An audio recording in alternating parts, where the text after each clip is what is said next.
Hello and welcome to You've Seen It Before, TV Reviews of Connections of Mind, and welcome back to another installment in my review and reaction series to each and every episode of Season 4 of Star Trek Discovery. If you've never seen one of my reaction episodes before, this is where I give my brief overview of the latest episode of whichever TV show I happen to be reviewing at the time, what I liked and disliked, what I thought worked and didn't work, as well as some analysis as certain plot developments and character arcs that may seem familiar to you and where you may have seen them before. Just to get this out of the way, this will be a full spoiler review and reaction to the latest episode of Star Trek Discovery. So if you've not seen this latest episode yet, I highly recommend coming back when you have, because this will be full-on spoilers from here on out. So with that in mind, let's get into Star Trek Discovery Season 4, Episode 11, entitled Rosetta.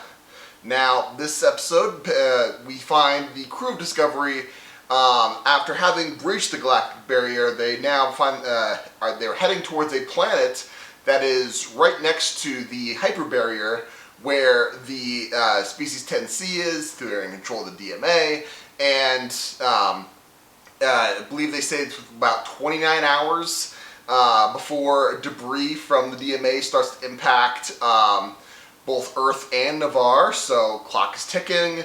There's some debate as to whether, hey, is the stopover really worth it because time's of the essence, we need to head towards the hyperbarrier now and start communication. However, Burnham feels that no, this planet has some really has some significance, because I think this is where the species 10C originated from, and we need to build some cultural context here, because we need to figure out how they communicate, and that's going to be crucial in establishing first contact. There's a away team that is sent down to the planet with Burnham, Saru, Dr. Culver, and the Commander Detmer. They all go down to the planet to investigate. They realize that the species, they left this planet a while ago because the planet's been devastated. However, there's some funny things going on. Saru starts hallucinating a fear response, and we don't know what's going on. Then, Dr. Culver starts feeling it as well. Then Burnham as well also start feeling this intense fear. We have no idea what's going on. Then it's revealed that there's this dust, this carbon, this allotropic carbon or whatever, this particle on the surface of the planet that this fear response is embedded in, essentially. It's like a pheromone. Pretty much, and it's somehow getting past their environmental suits, because it's an unknown substance that apparently the environmental suits weren't calibrated to filter out to this particle, and so once they figure that out, they filter it out. They're fine. They proceed into this structure that's on the planet, and they find out, oh, it was actually a nursery for the species 10C, and there's some more dust in this structure, and it turns out that that after they scan it, they unreconfigure their environmental suits, and they make contact with this dust, and they get the sensation of intense love and safety from that. And they realize, oh, maybe this species 10C communicates by this pheromone, like a smell that conveys emotion. So they figure out, oh, hey, this could be our Rosetta Stone, hence the name of the episode. That this will give them the means to communicate with species 10C, and they're like, great, now we found out this, we finally have critical intelligence heading into this, the first contact with species 10C. Meanwhile, while all this is going on, Book and Tarka, after having also breached the galactic barrier, have followed Discovery to this planet. They have cloaked themselves. They don't know that Discovery doesn't know that they're there. They're trying to figure out a way to breach the hyperbarrier as well and enact their plan to destroy the DMA's power source at the source. And Tarka's plan is that, all right, we're basically going to clamp Book's ship onto a section of Discovery.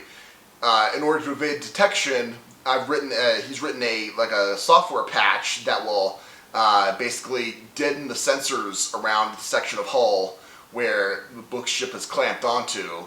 However, the only way to do this is to get onboard Discovery and upload it in engineering.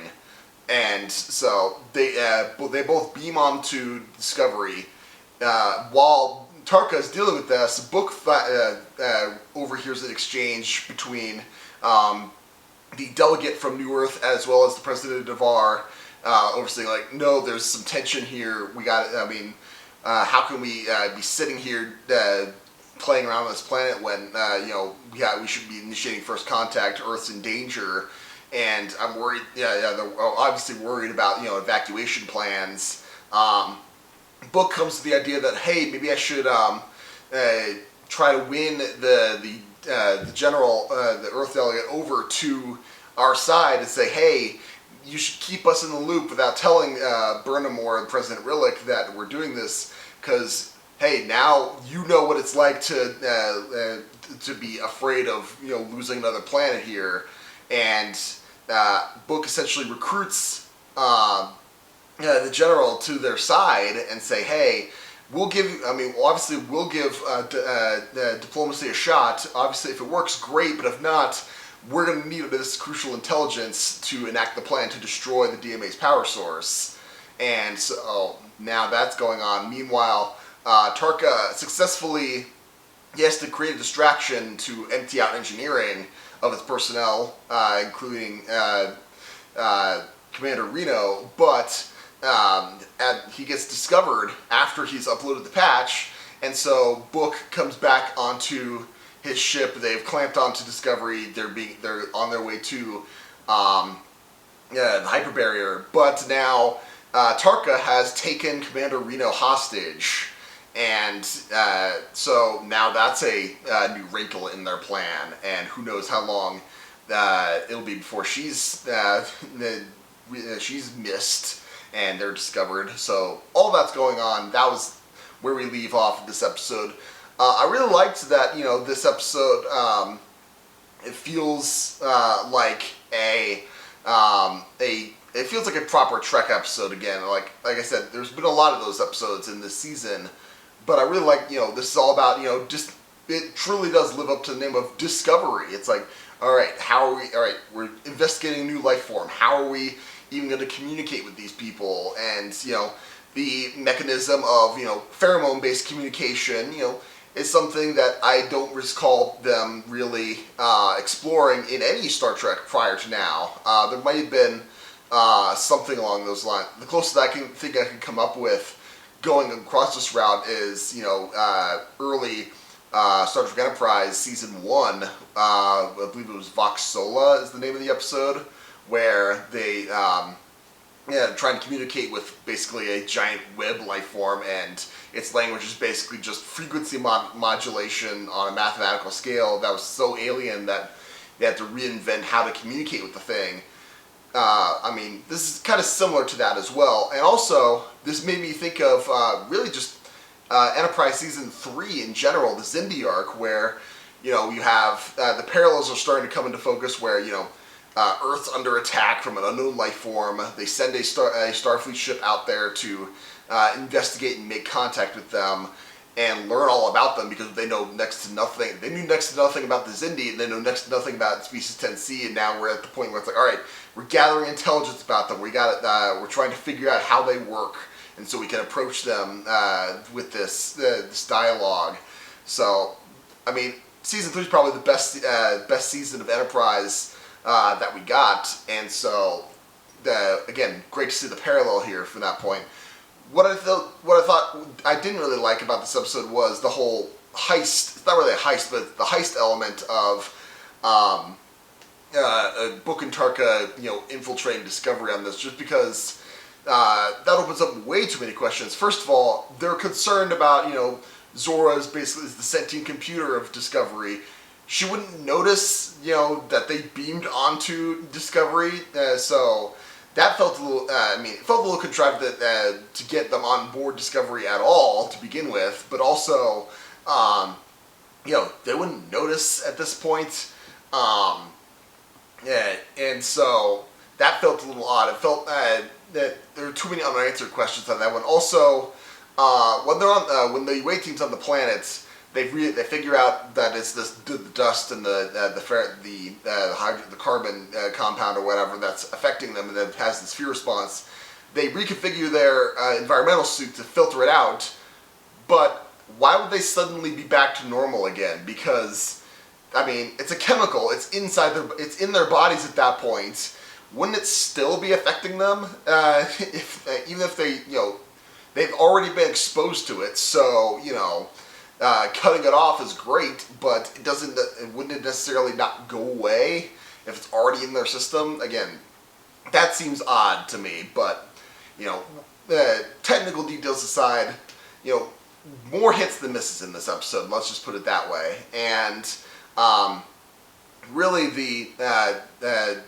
overall, I'd say this was a pretty decent episode, and I'm curious to see how they set up. I believe, I don't know how many episodes there are left.